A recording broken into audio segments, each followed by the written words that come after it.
right here on SoapNet.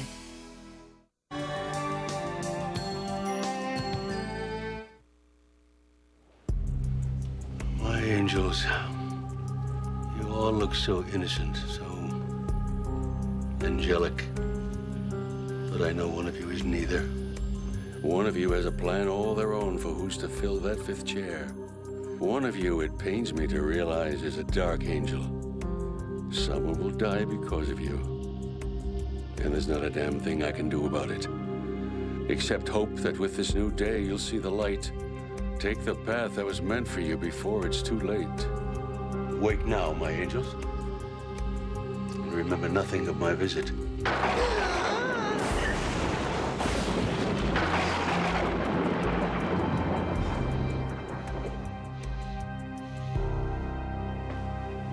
So, sneaking off without saying goodbye? Christine will be up soon. I know she'll want to see you before you leave. Well, that's one goodbye I don't think I can handle. Sorry. I know how close you two have become. No, I'm the one who's sorry.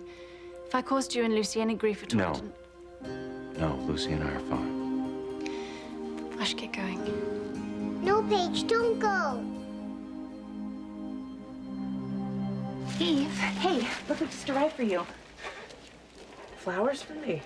Well, who are they from? Well, my guess would be your handsome husband, but there's a note. Thanks, Colleen. Could you take them to the front desk for me, please? Sure, I'd love to. Thanks.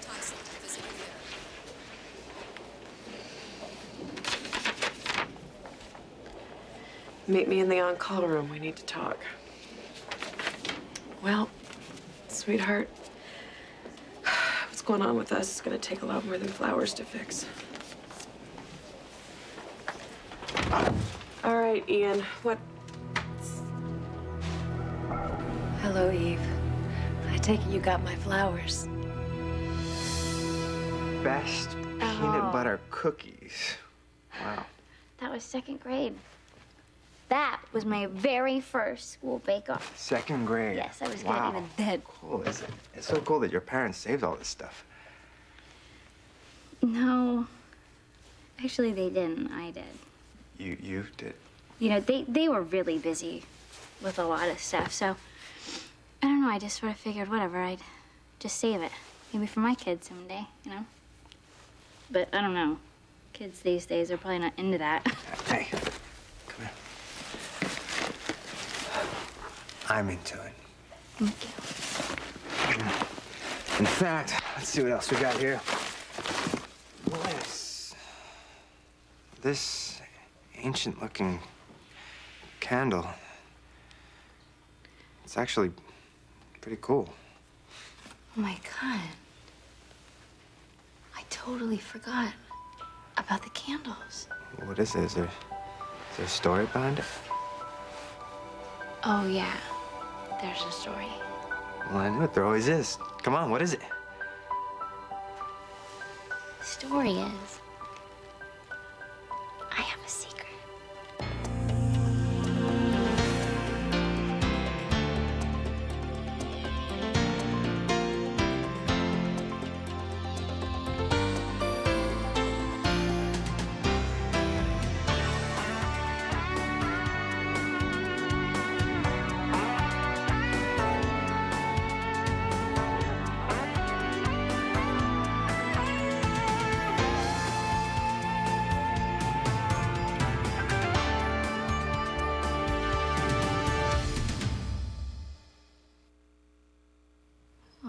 This was made by my great-great-great-grandmother, Rebecca.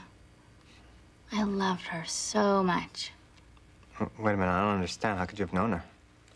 That's my secret. What's your secret?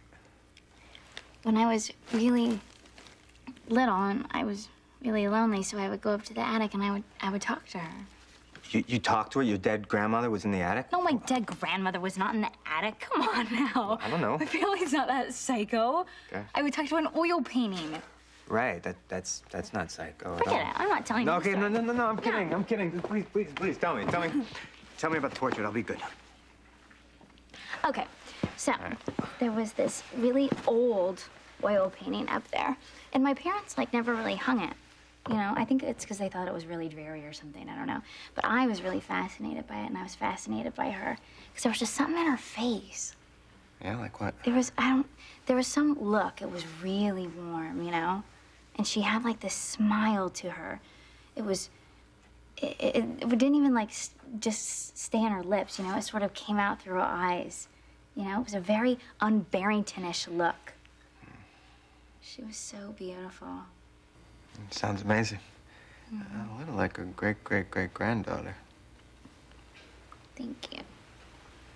Anyway, the only thing that I really knew about her is that she was a candle maker, of all things. You know, being a Barrington and all.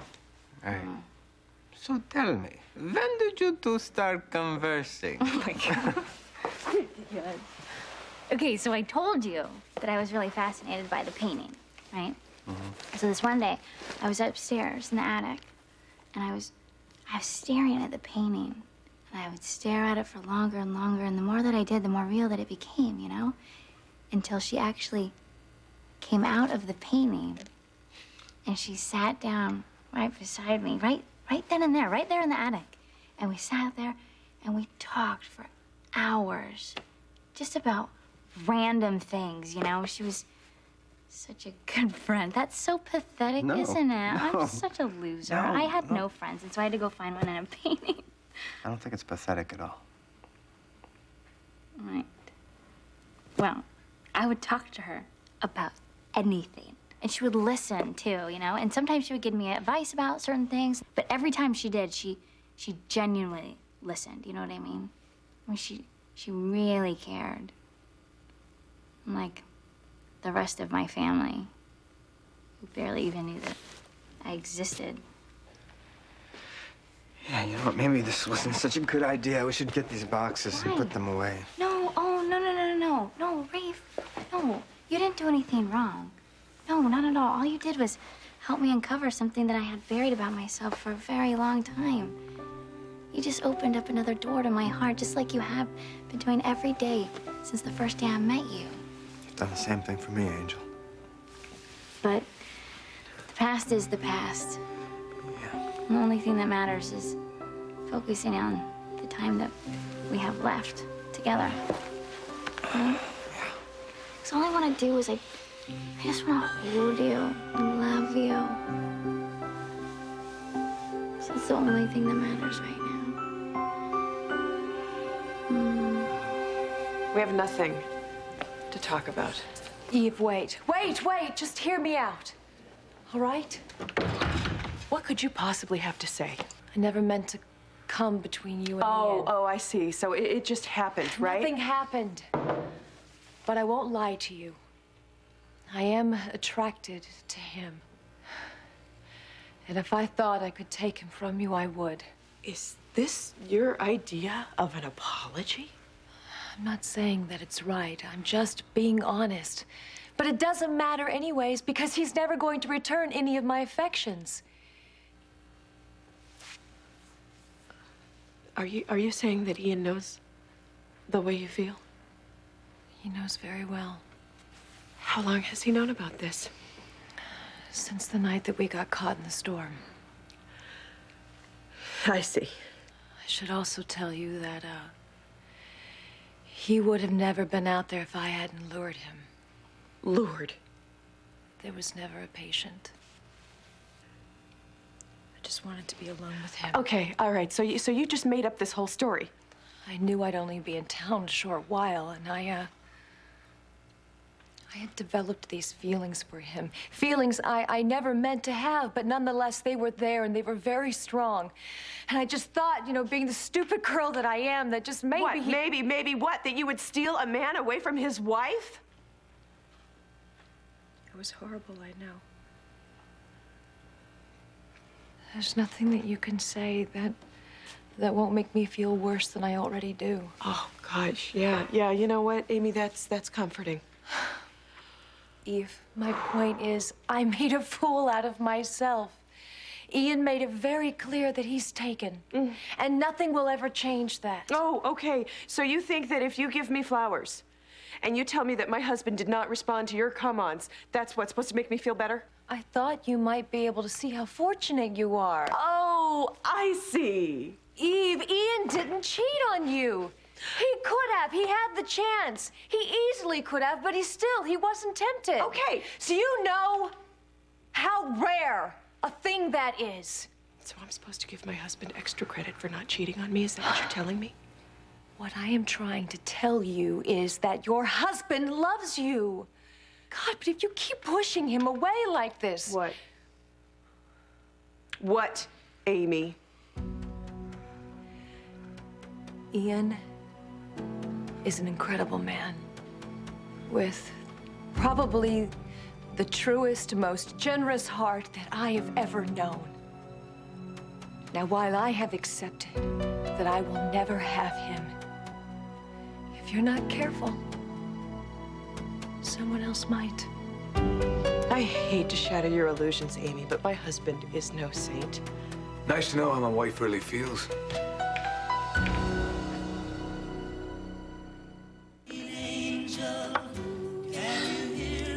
Stupid song. Nobody loves like that. What do I know? Died before I could find out. Maybe that's what keeps messing me up with Ricky. What I need is someone who can help me out with that. Somebody who knows about this kind of stuff. Somebody who can tell me what to do, you know, how to act.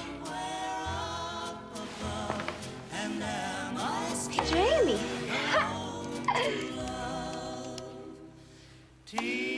Right. Snobby blind chick and a whiny Brit. What can they teach me? Oh, this is great. Second chance at life, and it still sucks. What are you doing out of bed? I guess this means you're feeling better. Where are you going? I'm going to stay in a hotel. No, I don't want you to leave. I don't. It'll be all right, you'll see. Do you know what? You are my very best friend in the whole world. And to prove it, I'm going to give you something to keep forever. I embroidered it myself, so you can have it to remember me by.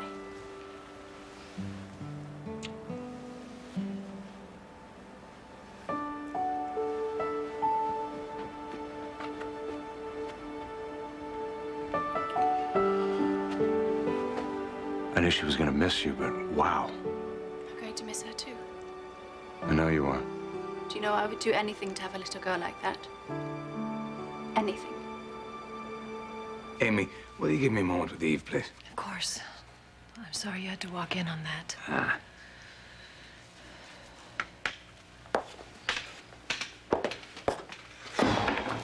So how long have you been standing there? Long enough to hear a friend sing my praises and my wife set her straight. How am I supposed to feel, Ian? You don't know how humiliating it is to have this woman tell you that she's done everything in her power to seduce your husband. The point is she didn't, Eve. No. The point is, Ian, you knew about this. You knew the whole time how she felt, and you didn't tell me. How could you keep something like that from me? Honestly, I didn't think it would serve any purpose. You didn't think? The way things are between us, I thought it would only make it worse. No, I think that you were just afraid of losing your latest wounded sparrow. It's not fair. Maybe not. And maybe Amy wasn't just apologizing for herself. She was trying to help. She was trying to be honest with Ian, that woman looked me straight in the face and told me that she did everything in her power to have an affair with you, and you knew the whole time. You knew about it. Well, maybe she had a nerve with you. What are you talking about? She was implying that you were pushing me away. Is she right?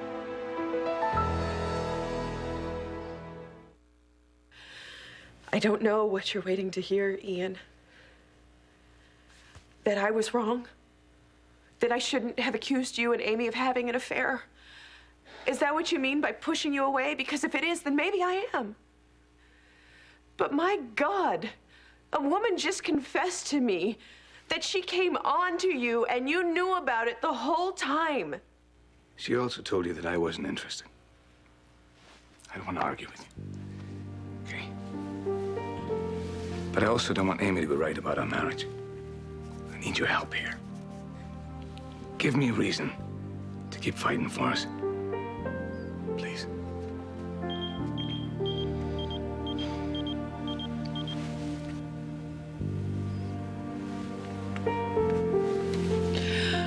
I have to take this.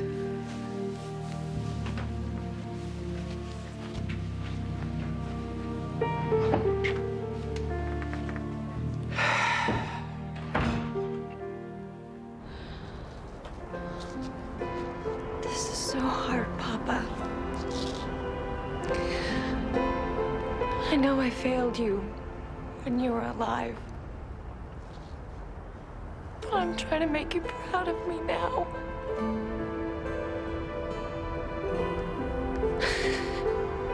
I love you so much. I miss you so much. I think about you all the time. I think about how safe I felt when I was held in your arms.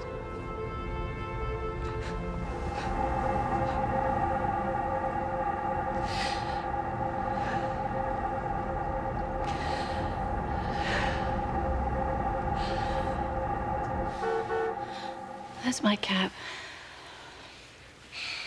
Here, Paige, for you. But she's your favorite. So you won't be all alone. Precious, I'm not going to be alone. I'm going to see you again really soon because this isn't goodbye. Okay? Okay.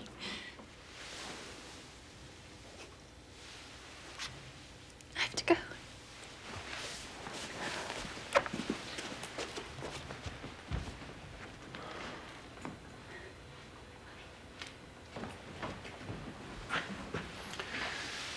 There, you see, honey? You heard what Paige said. You'll see her again. Now, why don't we go in the kitchen and we'll make some pancakes for breakfast? No, I thought you loved pancakes. I don't feel good. No? Oh, honey. Honey, you're really warm, honey. Does it hurt anywhere? Christina? Christina?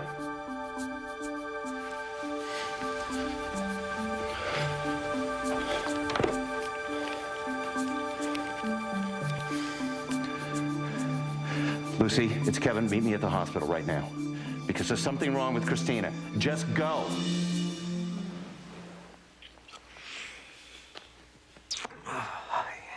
You know, why don't you put some music on and I'll start a fire.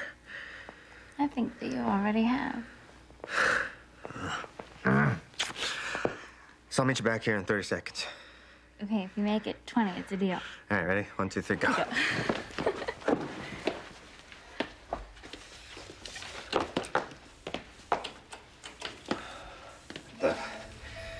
Some of the gas isn't working.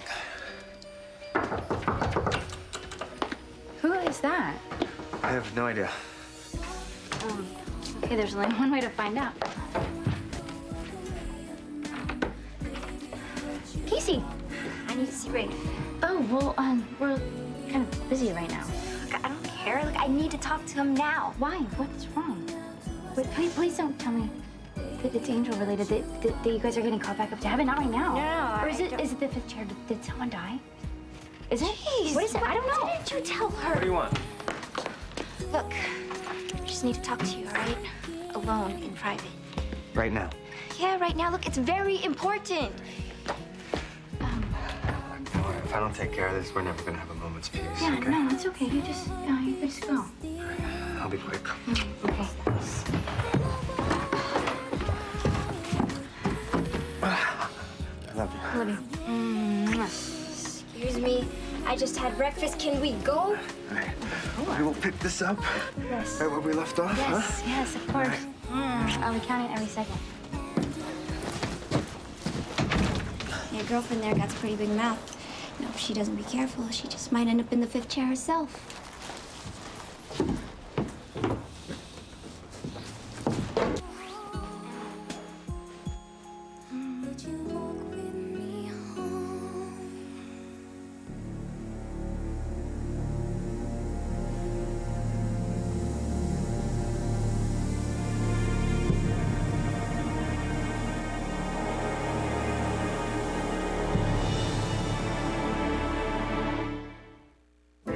Stay tuned for scenes from the next Port Charles. Secrets.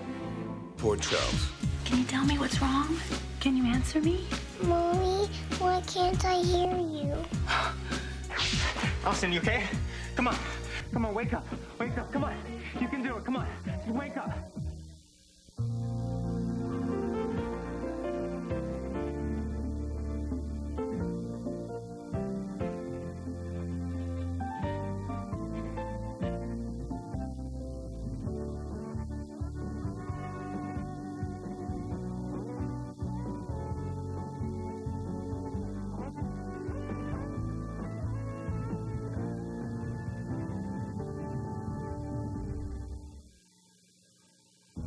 Next, catch up with today's show, Fun with All My Children, followed by One Life to Live. Then don't miss General Hospital, right here on SoapNet. War, but was never tested until September 11th. Channel 4's Steve Handelsman is live in Washington, D.C. now with the latest on this. Steve?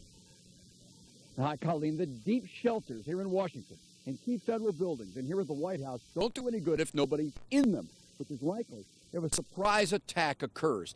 That's why the administration has set up a permanently sheltered shadow government outside Washington. President Bush has kept the secret since 9/11, when, fearful of a terrorist nuclear attack on Washington, he ordered rotating teams of senior officials into remote bunkers, and confirms today the shadow government is still in place to ensure continuity. I have an obligation as the president, and my administration has an obligation to the American people to put measures in place that should somebody be successful in an attack in Washington, D.C., there's an ongoing government. Besides Vice President Cheney, who makes fun of his work in undisclosed locations, the Bush bunker team reportedly consists of about 75 top staffers from various departments, spending weeks at a time underground on the East Coast, plus Pentagon teams in Rocky Mountain bunkers, ready for an attack. The awareness has been heightened among all of us because of 9/11, but the plan has always been in place. The bunkers were built in the 50s with Russian missiles in mind. This one under the luxury Greenbrier Hotel in West Virginia, a place to survive and work for weeks, no families allowed. Others are deep inside the Appalachian Mountains. News of a Bush bunker government hit Stephen Hess like a flashback. In the late 50s, Hess was a speechwriter working at the Cold War White House of President Dwight Eisenhower. Flown one day to the hills west of Washington, Hess was shown his bunker. A great big city within a mountain. Hess, this is where you'll sit. This will be your telephone. It was scary. I mean, it was a pretty real-life explanation of the state of the world. State of the world in 1960, when the threat was nuclear war, and now again in 2002 with the threat, however slight it might be, of a catastrophic attack here on the nation's capital that the Bush administration is determined will not wipe out American government. I'm Steve Handelsman, Channel 4 News, live at the White House. All right, Steve Handelsman, we thank you. Only 4 days now left until Decision 2002 in the California primary election and the big showdown in the GOP race for governor. And tonight, the latest twist in that race is making the White House sit up and take notice. Channel 4's Laurel Erickson is live in the newsroom now with the latest on the campaign trail. Laurel. With time running out and poll numbers bottoming out, Richard Riordan is angry. His campaign has stumbled and the national press is watching. So is the president. To make things worse, the White House has approached Bill Simon, even though Simon's conservative stands run counter to what a majority of Californians believe.